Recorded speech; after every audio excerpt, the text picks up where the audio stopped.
If you observe deeply, everything becomes your teacher. Buddha said this long ago, but few truly see what he meant. When you stop labeling moments good or bad,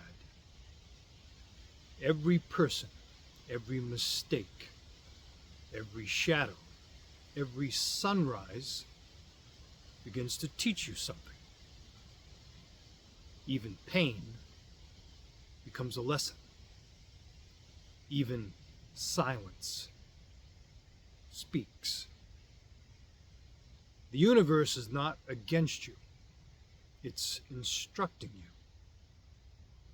Through the mirror of experience, through people you meet, through what triggers you. The wise do not seek teachers in temples alone.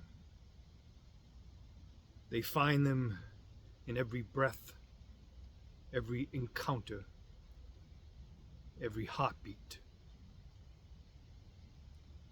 Observe deeply, and life itself will bow as your greatest master.